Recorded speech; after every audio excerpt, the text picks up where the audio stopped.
What's going on, YouTube? Welcome back to the channel. I am Chad, the Reseller Rockefeller. Today is April the 24th, and it has been an extremely long time since I've made a video. I've been extremely busy. I have, I have so much to say, but I'm really going to try to make this video short. This is just a brief update video for all my subscribers to tell you where I've been, where I'm going, kind of update you on my business, my life. Things have really changed. So about three months ago, me and my wife decided to start looking for a home to buy. We wanted to buy a house. We were tired of renting, so that's exactly what we did. We started looking, and we kept looking and looking and looking, and then finally we came across a piece of property just outside of Gainesville, Florida, that not only would work great for our living, but would also work great for our business.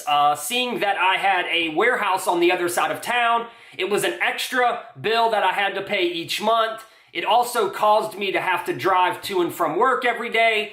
So when this piece of property came up available on the market, I immediately jumped on it. And we ended up purchasing a house. The long story short, it just took a long time to move everything from the old house to the new house, and everything from the warehouse to the new warehouse. So now I am at my new house, and I have my new warehouse just a matter of like 20 feet away from my house is a huge warehouse, and that's where the Reseller Rockefeller is going to be conducting all of his business. And I'm super excited about having, my business and my home on the same property. I've always wanted it. It's always been a dream of mine. And for all of you out there that are resellers, there's no better combination than, being able to wake up in the morning, come to your office. My office this is obviously my office behind me. And this is in the main house. Now my warehouse is over there, and I will be doing a complete tour video of the warehouse really soon. But this is my office. I wake up, I come in the office, I get work done, I pack and ship orders, and then I start listing items, whatever the case may be, your daily routine of a reseller. But it just works out really good. I can go down to the warehouse in about 5 to 6 seconds. I can be in the warehouse. I'm back in my office. I do have a small photo booth set up over here, but my large photo booth is down in the warehouse. That's where I photograph big items, and I photograph clothing. My t-shirt operation is fully set up and operational down in the warehouse. And then obviously, storage. I'm storing all of my listed items and all of my unlisted items. But this office is gonna be set up to do video recording. We're gonna be starting, I'm gonna start doing a ton more content. I haven't, really been focusing on YouTube because I haven't really had as much time as I'm gonna have now. Back when I was living at the old house, it was extremely hard for me to get up in the morning, get over to the warehouse, work for 5 or 6 hours, come home, pick the kids up from school, go back to the warehouse. It just was really hectic. It took away a lot of valuable time, not only with my family, but with my work. So now I feel like I'm gonna be able to do so much more with my time. I'm gonna be able to spend more time making videos. And one of the big things is I'm gonna be able to spend more time making the videos that I want to make. I love restoring items. If I haven't mentioned it in any of my other videos, I apologize, but one of the things that I love to do is, fix up items, restore items, restoration type of stuff. It's something that I have a true passion in, and it's something that I enjoy doing. And for all of you resellers out there, you're missing a huge portion of profits if you're not buying items that need a little bit of work or maybe a minor repair. Those kinds of items are being passed up on a daily basis out there at yard sales, thrift stores, flea markets, estate sales. Other resellers are always looking for that quick buck. They're looking to be able to buy an item and immediately sell it without doing anything other than photographing it and writing a description. So if you're able to go out there and snag up all of those other items that they're missing and that they're leaving behind just because it needs a minor repair, you're going to be able to make big money. I promise you that. I actually have a prime example of exactly what I'm talking about. Hold on one second.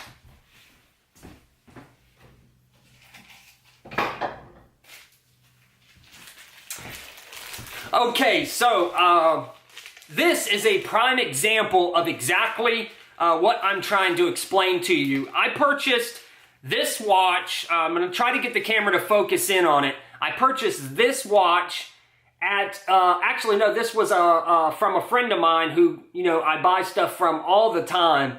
Called me up. I don't know if you can see that in the camera or not, but that is a Rolex Datejust. It's a, I think it's a smooth bezel. I think it's like a 2007 model Rolex. Anyways, I had a friend of mine who, you know, who always calls me. He's always selling me stuff. He's always finding stuff. He is a really cool guy. He ended up giving me a call, and he ended up telling me that he had a Rolex, but it needed a little bit of work. So we ended up exchanging photographs.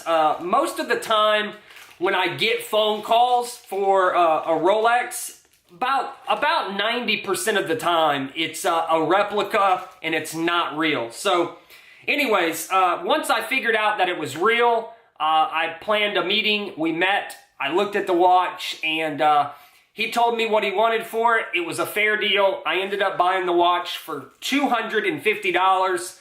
It needed a few things. One of the things that it needed was a service. It was not working. That was probably the biggest gamble that I took because I had no clue what was wrong with it. I pulled the back off to make sure it wasn't completely demolished on the inside, and it looked fine. So I figured it was probably something simple, or maybe it just needed a cleaning or something. So anyways, I ended up purchasing it. I spent $250, and I immediately called my watchman. My watch guy, that's what I call him. He is a watchmaker, and he had a bracelet for it already, a used bracelet, and he gave me a really good deal on it. These bracelets are actually pretty hard to find. I don't know if the camera's going to pick this up or not, but these bracelets are actually quite hard to find, especially in this condition. And anyways, it's the correct bracelet for this watch. So I ended up buying the bracelet. I think it was $175, I think, which is a good deal. But I do a lot of business with this guy, so that's why he gave me this deal. So, you know, it's one of those things. You know, I got like $200, $250 in the watch, $175 in the bracelet. Plus, I had to pay the watch guy. I think I paid him $45 or $65 to clean the watch. And that's all it was. He thinks that it was just something got, you know, some kind of dirt or dust got caught inside the watch, which caused it to stop charging since it's an Oyster Perpetual. You know, this is a prime example, folks. You know, you can buy stuff like this. You put a little bit of time, you put a little bit of money, and you're gonna make some good money. I'm gonna probably sell this watch for about $3,500, and that's a good profit. That's over $3,000 in profit, easy. That's the kind of stuff that I like to go after. I know so many people would rather spend their money elsewhere, not gamble, not take any time to fix something. You know, I'm always looking for those deals. You know, I'm more than happy to put a little bit of time, a little bit of effort. You know, years and years ago, I taught myself how to do, you know, simple repairs on watches. Instead of taking watches to, you know, a watchsmith or a watchmaker, I taught myself how to do simple repairs like, you know, upsize or downsize a watch, how to change a battery, how to do, you know, how to clean them, how to buff them out. Simple stuff, you know, same goes for, you know, restoring an item. I taught myself little by little, years and years ago, I taught myself how to just kind of clean items up, restore items. I love taking, you know, a vintage item, you know, let's say it's a vintage stereo receiver. Say it's a Technics